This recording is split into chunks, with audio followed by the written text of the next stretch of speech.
Does the universe have an edge? If you could travel forever in one direction, would you eventually hit something? A wall, a boundary, a place where space simply stops. It sounds like a childish question, but it cuts straight into one of the strangest facts in cosmology. According to the best picture we have, the universe does not appear to have an edge in the ordinary sense at all. Because the idea of an edge may be the wrong idea. That matters for a simple reason. Most people picture the universe as a giant thing sitting inside something bigger, like a bubble in a dark room. Modern cosmology says that picture is probably misleading from the start. The first thing to separate is the edge of the universe from the edge of what we can see. Those are not the same thing. The universe is about 13.8 billion years old. So it sounds natural to think we should be able to see 13.8 billion light years in every direction. But space has been expanding while that light was traveling. So the most distant matter whose light can reach us today is now much farther away than 13.8 billion light years. The observable universe is roughly 92 billion light years across. There's a limit to what we can observe, but that limit is not a cosmic wall. It is a horizon. A horizon is not the end of reality, it is the end of access. The same way you cannot see beyond Earth's horizon from the ground, we cannot see beyond the cosmic horizon because light has had only a finite amount of time to reach us. There is an even deeper visual limit, the cosmic microwave background, the oldest light we can see directly, released when the universe was only about 380,000 years old.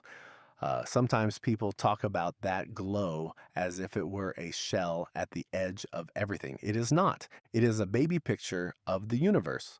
We are not seeing the boundary of space. We are seeing the earliest moment when space became transparent enough for light to move freely. So if the observable universe is not the edge, what is the whole universe shaped like? That is where things get tricky. On the largest scales we can measure, space appears extremely close to flat.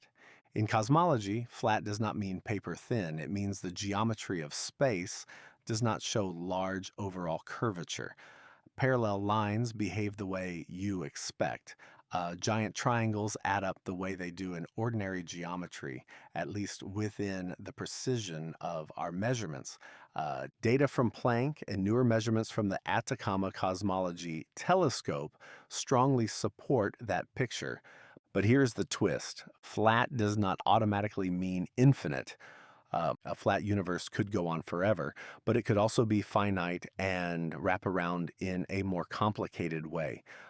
In two-dimensional analogies, a sheet of paper and a video game map that loops around can both feel flat locally while being very different globally.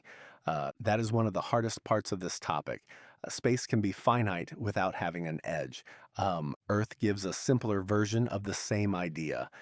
If you walk across Earth's surface, you do not fall off the end.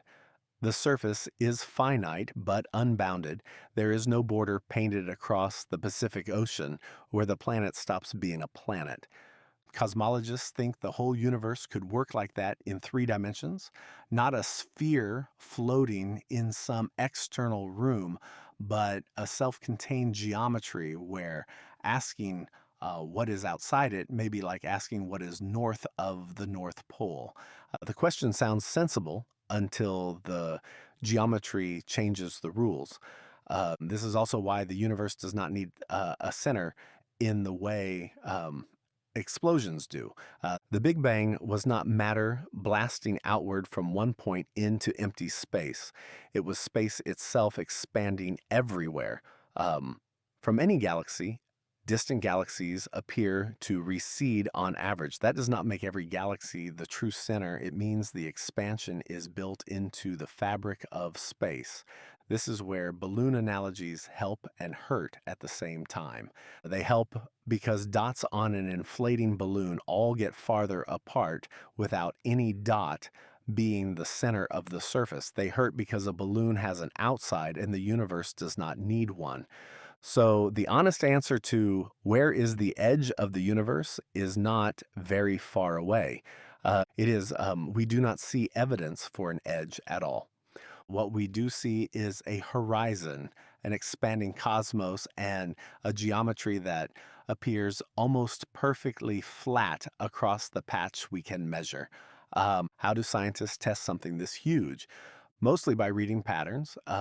The cosmic microwave background preserves tiny temperature variations from the young universe. Those variations act like fingerprints of the universe's geometry and contents. Planck mapped them across the whole sky. A CT has now measured them in even finer detail.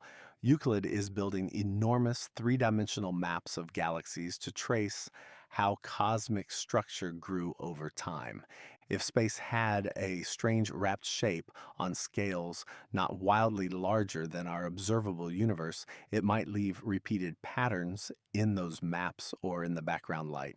So far, no decisive signature has appeared. That does not prove the universe is infinite. It only means that if the whole universe is finite, it is either very large or shaped in a way that is hard to detect from inside our visible patch. And that brings us to what scientists still do not know. We do not know whether the entire universe is finite or infinite. We do not know the global topology of space. We do not know whether the region beyond our observable horizon looks broadly like our region, though the standard model of cosmology assumes it does. The universe keeps forcing us to separate the world as it feels from the world as it is. We expect edges, centers, and containers because that is how ordinary objects behave.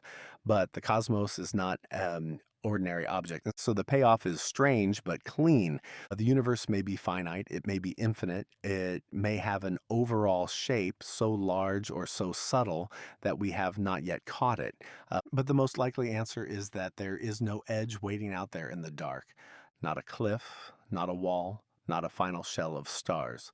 What exists instead is more unsettling and more beautiful. A universe where the limit is not a border in space, but the depth of what light has had time to show us. And once you accept that, the next question becomes even better. If the universe is not expanding into anything, what does it actually mean for space itself to expand at all?